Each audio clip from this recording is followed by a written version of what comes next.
afternoon. Thank you. Thank you, everyone. Laughter is good, laughter is good. But yes, so welcome everyone to this session on social media and e-commerce. We have here with us three founders of three amazing e-commerce companies. And today we'd like to hear more from them, how they run the companies, how they use social media. So first, I'm going to give a very brief introduction of myself, and then we'll have each of them maximum 30 seconds first to introduce themselves and their companies. Then we'll go a little bit more in depth. So please prepare questions as well for later, okay? So for myself, I co-founded and run SGE, SG.io. You may remember us as sgentrepreneurs.com. So we are a media and research firm focused on internet opportunities in Asia. So we serve clients like in investors. Please sit down, yes. We work with entrepreneurs and investors who want to get to know the space and understand the industry landscape in Asia. And we also work with government agencies who want to understand more of how Singapore and the rest of the Asian countries build out our ecosystems. So, next we have Christopher. Christopher, please. Yes. Hey guys. My name's Chris. I'm the co-founder of Groupon Singapore. I guess my journey in entrepreneurship started when I was 21 and I came to Singapore to start up Economic, which was the very first group buying website in Singapore. We established a great market here, and when Groupon wanted to enter Singapore, they acquired us, and for the last 2 years, my brother and I have been running Groupon, and I've run several departments, including sales, marketing, social media, PR, and so a lot of it's social based. Great, thanks. Is this working? Yes. My name is Alexis. I'm the founder of Luxola.com, which is a beauty e-commerce site. Prior to this, I also ran a group buying site with much less success than Christopher, but still sold that to a Chinese multinational company. And before that, I came to Singapore to start up the Asia branch of a US-based consulting firm. So that's how I got here. I'm Douglas, co-founder for Brandy Trove. We're basically a platform that helps women discover beauty. We just launched our social site last month, and been seeing good traction from social media, on the website. Been seeing women writing reviews, giving ratings, and stuff like that on the site. So for e-commerce, so Asia, our population already we make up more than half the world's global population. So, and for total retail sales, we make up about 46%. And out of that, we already make up 32% of online sales. So e-commerce is a huge market in this region. So what I kind of wanted to talk about today is also, when you link that with social media, when you talk about social media, people always say, yes, social media is a new thing, you can use it to talk to potential customers and blah, blah, blah. But at the same time, even though you do that, when you talk about selling online using social media, conversion rates are low, or you can't track conversion rates. So that's one thing whereby when you want to marry sales and social media, it's interesting to see how companies use social media to talk to customers again, to do marketing, but at the same time, how do you track that? So, and the first thing I would go to is actually Christopher. Groupon is inherently social.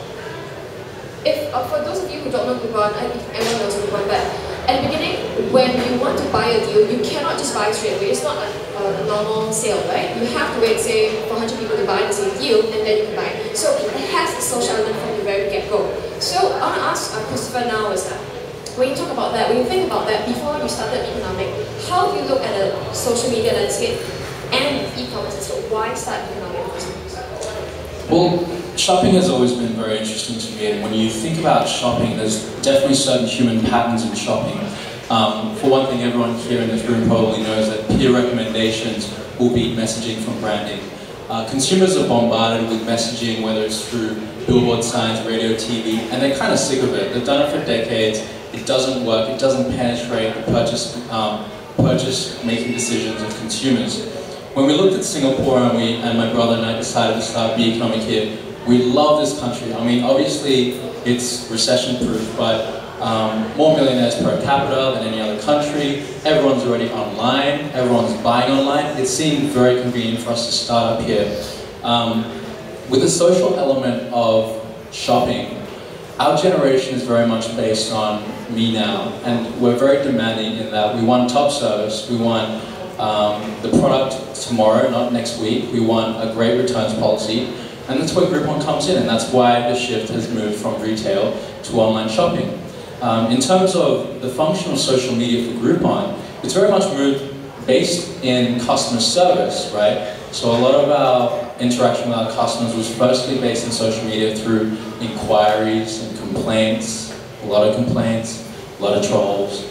But now we're looking at using social media as a social marketing tool, and that's where it gets really interesting.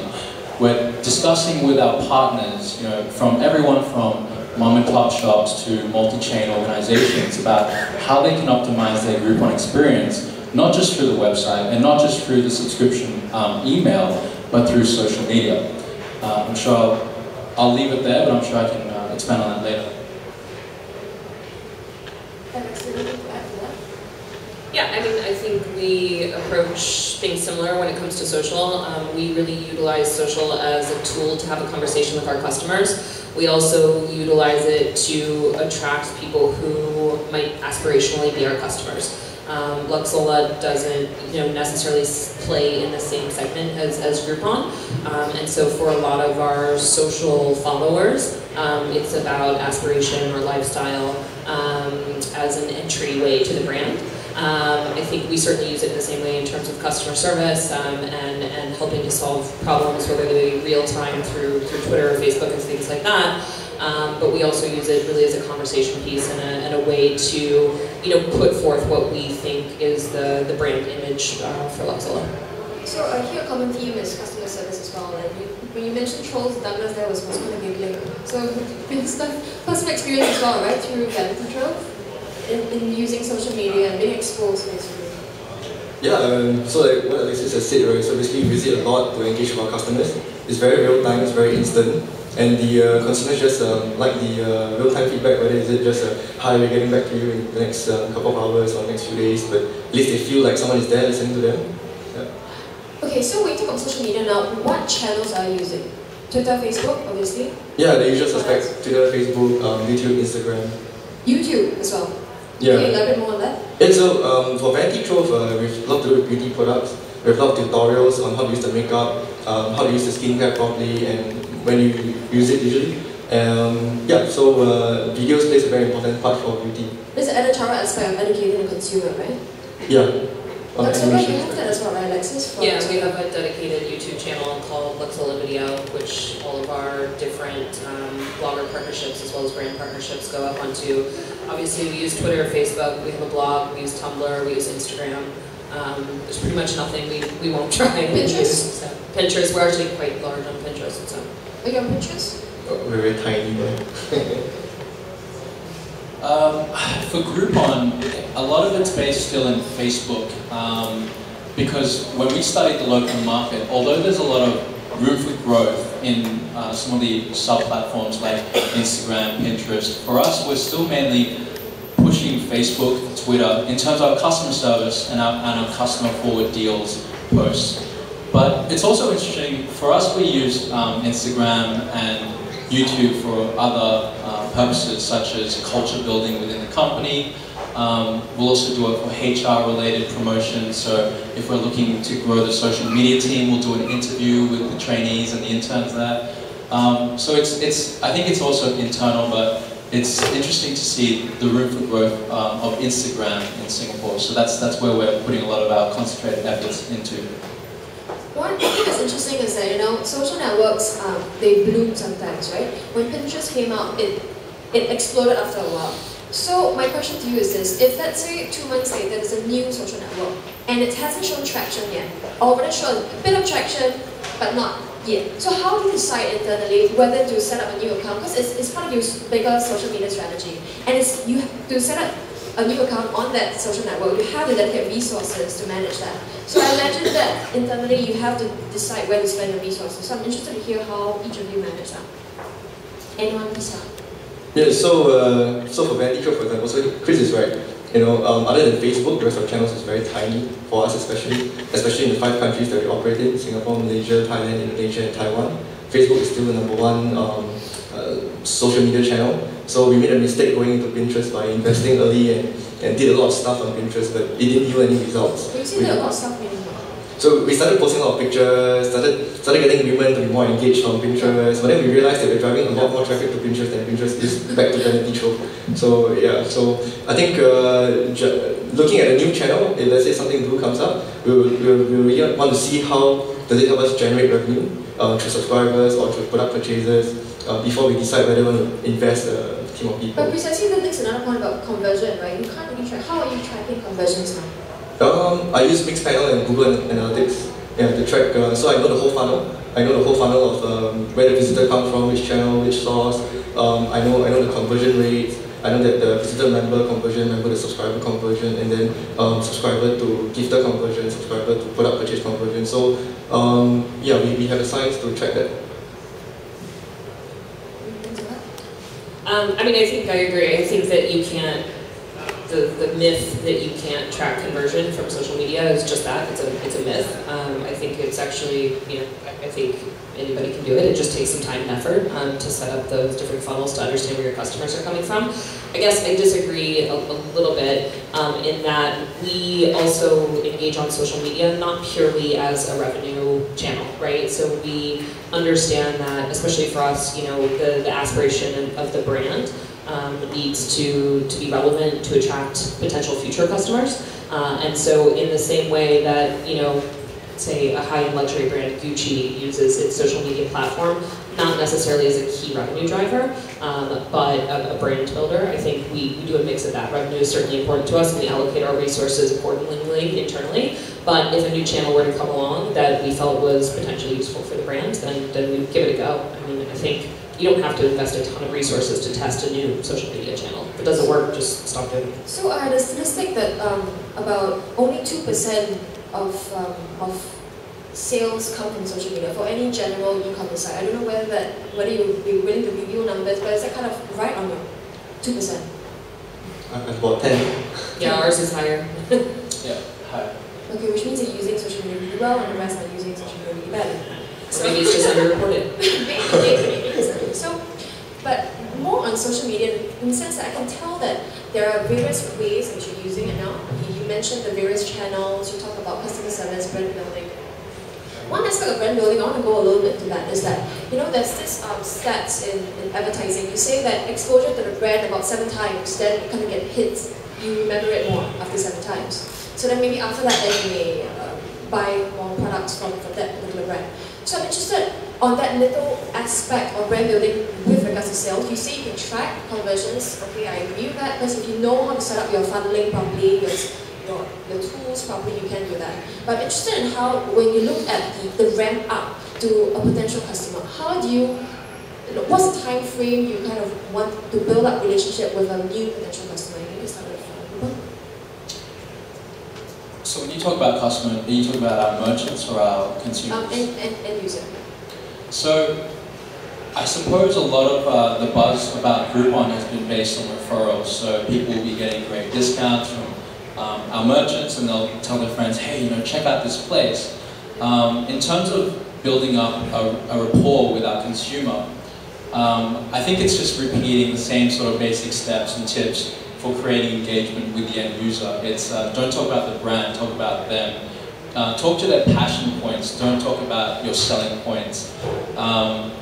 And we invest a lot of that into getting the basic things right with Facebook. That's why we don't really try to experiment with some of the fringe platforms like Pinterest or Instagram yet, because we don't really feel like we're fully utilizing Facebook's potential, especially in terms of the growth areas like promoted posts, and how can we link up with our partners more directly so that it's not just about the Groupon website, but it's about pushing traffic not only to their business premises, but to their Facebook page, to their website, and that for us is the real point of interest. Yeah, I agree. I mean, I think, we use a lot more channels, but Facebook is still our primary channel through which we focus on growth, and we certainly advertise and use stories and things there more than we do on, say Twitter. Promotion is like useless, basically, right? So yeah, I mean, I think we don't necessarily have a direct conversion that we try to track between someone, the time that someone becomes a fan of ours, let's say, and to when they purchase. I think we focus more on the time you visit the site and then to conversion, which, I mean, I'm sure if we had endless resources, we might build the other thing and see if there was anything interesting there, but for the moment we don't. I think one problem from my point of view is that it's hard now to track how many times someone visits the site. 7 times, whatever. You have cookies, but people clear the cache and other stuff like that.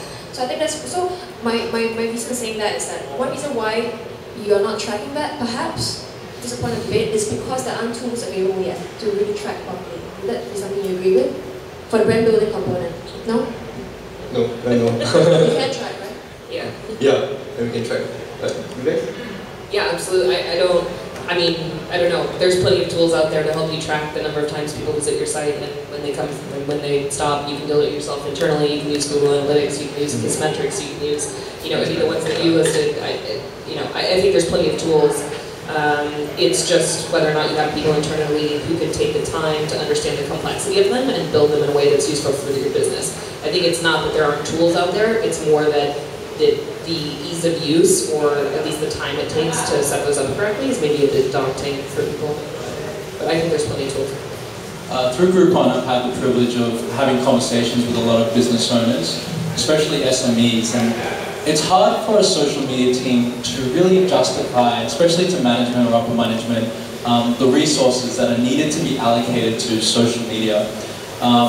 One of the basic functions of social media, you need to ground it in customer service, right? That's a need that's prevalent amongst all companies, and you need that brand awareness. In terms of the analytical data, and in terms of coming up with how is social media contributing to my bottom line, you need to tell your managers that it's basically impossible. I mean, there's a lot of measuring tools out there, but especially at Groupon, we see it that there's a lot of platforms that are always constantly changing. It's always evolving. It's no use judging your KPIs based on your number of fans or the number of people who are liking your post. It's something that will come after long-term investment, and that's through the continual engagement of consumers through conversations that really elicit a response from them. So it's not just based on, hey, check me out, check out my cool brand, buy my shirt. It's like, what do you want to see? How can we customize this experience for you and better match our services to your needs and to your expectations? I think that's also, just to that point, I think that the expectation that social media should directly be tied to bottom line is potentially wrong. I know as CEO, my marketing team and my social media head are always pushing me for resources, and we often talk about the value of it to the business, which is not always associated with direct revenue, because I think you're right, in a lot of cases it can't directly be tied, or it takes too much investment to tie it. But I think the idea that that is all that social media is good for in an e-commerce business is wrong. So the way that Vantage does it is a little bit revenue driven. So what we do is we track the total Facebook revenue that we get, both from organic and paid, and then we determine the investment that we're going to make back to Facebook based on the revenue that we're getting from organic as well. So the total sum back to social media will be nearly 50-70% of the total revenue we get, even if it's through organic sources versus the promoted posts, offers, sponsors, stories, blah blah blah. Yeah. So how about search? When you talk about promoted posts and stuff like that, you're still talking about advertising within social networks. How about search? Google. Don't talk about social search yet, because you take graph search and all, but Google, I'm sure you're using AdWords first.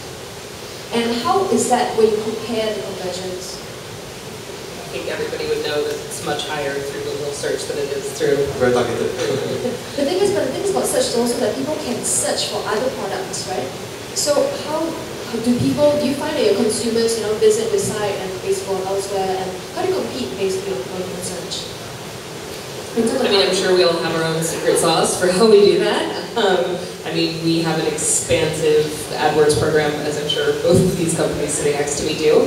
I think that no matter how, if you're doing it well though, it's probably your highest rate of conversion, I would guess. It certainly is for us. For us, we start off spamming Google AdWords by importing the Excel sheet of all the keywords that we think we can find, and then we try to optimize from there, and we cut down to, yeah. think for Groupon, in the group buying space in Singapore, it's a lot to do with coming up with the edge in terms of your competition. So when it comes to consumers, you want to be influencing their purchasing decisions based on relevancy, timing, pricing, and I think that's really how Google can help. So you know that your consumers are going to be searching a certain search query, and it's going to be based on a product or a service that you're trying to sell, and it's trying to become, trying to be the top search result above your competitors. That's what Groupon's really main purpose of ad search is on Google.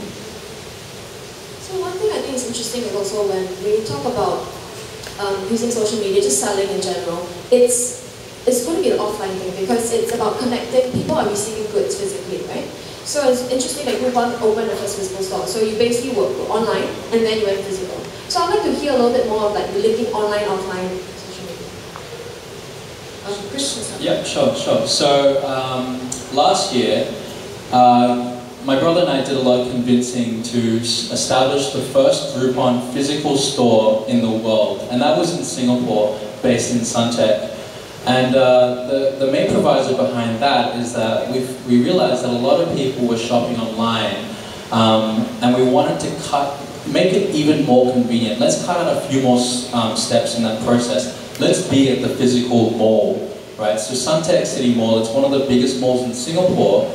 You've got a lot of customers who are coming to the mall. They don't know exactly what they want to buy. They don't know what they want to shop for, but they know that Groupon is a hub where they can get a great deal for something that they probably want to do, whether it's a massage or a restaurant deal. They might be hungry, they might be tired, they might want to buy some clothes. So we've partnered up with the majority of those retailers, and we basically have featured their deals, much like a Mac store. So you'll come in, you'll see a lot of terminals, you can buy a Groupon on the go, print it out and use it straight away. And so we're almost directing the flow of the traffic in the mall. And that's been a very successful model for us. They've replicated now in Malaysia and I think in Hong Kong. So for us, it was a huge risk gambling that we were going to take a step backwards from online back to retail. But if you can do it in a smart way where your consumer has a relationship with your brand and you can bring it to the next level by actually having a physical presence, whether it's through a necessity like our store was also a redemption portal. So if you bought some goods, you can also pick it up from the physical store, and it made it easier because Singapore is so small. But if you can also tie that up into being an ancillary service where people are also buying Groupons on the go, then you can have an amazing amount of influence in the purchase decisions of consumers. Do you have physical stores? No, we don't have a physical shop. We're purely online. I think for us, blending social in terms of offline goes more towards targeted activities. So, we've done different things where, let's say for example, our driver will be out and he'll have 50 lip glosses that he'll give away. He'll tweet his location and, girls can come and meet him there, and we do sort of a whole Twitter campaign around that or something, right?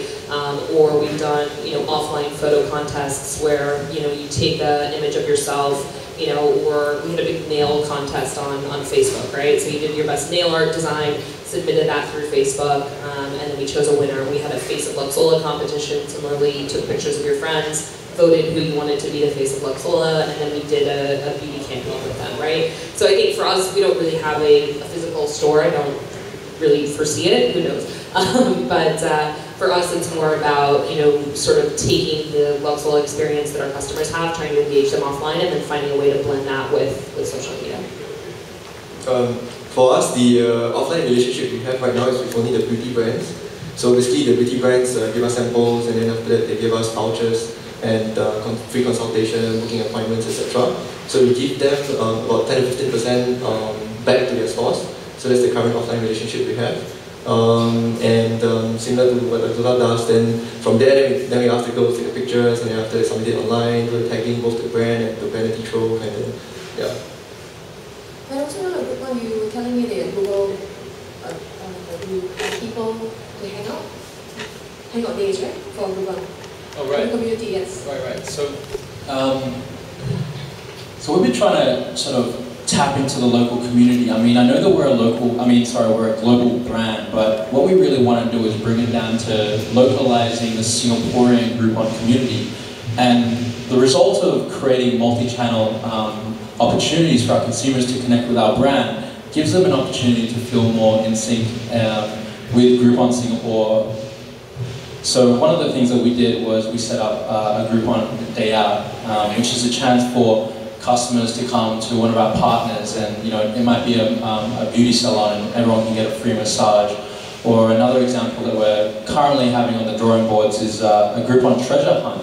So these treasure hunts are really cool. Like my brother did one with his wife on the weekend as part of a timeout treasure hunt. But it basically gives you a check-off list of things to do, and you can submit it online and you can win prizes. But it gives you the chance to really expose yourself to different elements of Singapore that you might not usually try. And it really involves you in terms of getting out there, trying new things, feeling like you've done something with your day. It's not just a boring day out, but we're trying to bring it out to the next level in terms of offline. So we create this community within the Groupon customer segment. Wait, so this treasure hunt thing, there's a list of items for people to do. Do they relate directly to your merchants?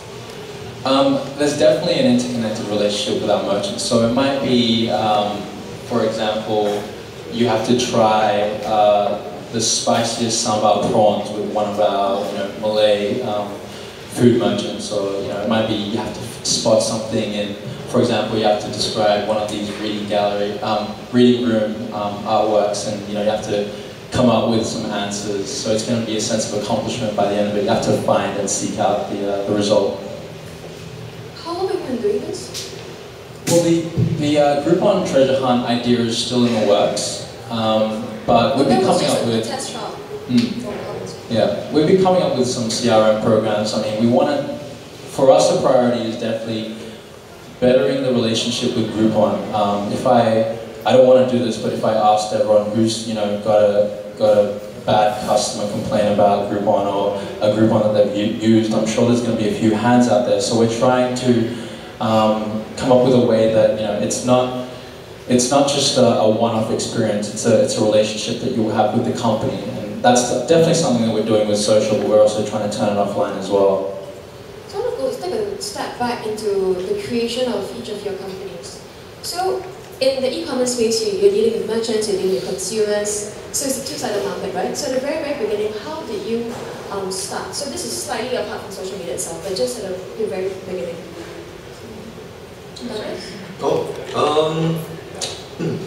I don't know, I just started the site, posted on Facebook, got some friends to subscribe, and spread the word viral. And then after that, a couple of magazines came to interview us, and then... How about the merchant's point of view? Merchant's point of view, I don't know, I guess we're just lucky. So we managed to get a couple of merchants working with us in the beginning. From the very beginning? Yeah, not from the very beginning, after like 3 months or so.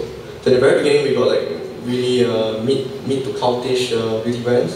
And then as we go on further, 4 to 6 months later, we get kind of premium brands on board. But when you first pitched to them, I'm just very curious, how do you pitch to them? Like, I have this new site that's completely new, there's nothing there yet, you have no community. So we started off with pricing. So we made sure that we're the world's most expensive beauty box. So it was $25. All the other boxes is below $19. Yeah. So 25. Yeah. So that's one. And then two. We went on to make sure that the packaging, the customer experience, the delivery process is all smoothed out. So smoothed out with what? You had nothing back then, right? Oh yeah, so we made quite good friends along the way. So I've been doing business for 13 years. So I have a few friends who are willing to courier for me. I have a couple of friends who are willing to do the packaging for me, and stuff like that. So you line up the partners in the distribution system. Right? Yeah. And then after that, then you talk to the beauty brands and say, hey, look, we have a very mature system that they make sure that the samples that are being delivered out are delivered out properly and associated with the right people. And then we did a lot of activities with the credit card companies. So we went on with like UOB, Amex, HSBC, StanChart, and all the credit card companies. So that's how we sort of started to get the paying base. Because I think we prefer women with credit cards, especially like UOB ladies, DBS Moon, MasterCard, etc. Because they will be earning about 2.5, 3K a month, and we can afford beauty brands that are mid to high end. Yeah. Alexis? Well, before I started Luxola, I had another e-commerce company, which I sold relatively quickly, and I guess at that point I had just really fallen in love with e-commerce. I think that Southeast Asia presents an amazing opportunity for e-commerce. Luxola operates in Singapore, Indonesia, Thailand, Malaysia, and Brunei.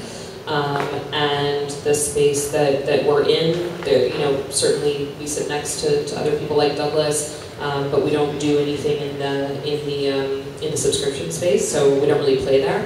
And yeah, I mean, we really wanted to be a partner to the brands. We wanted to bring in a lot of brands that weren't present in Southeast Asia yet. And I think for us, we really just focus on customer service and content and allowing our consumers to access brands that they're familiar with, but also discover new brands that maybe they've heard of and hadn't been able to get their hands on lately.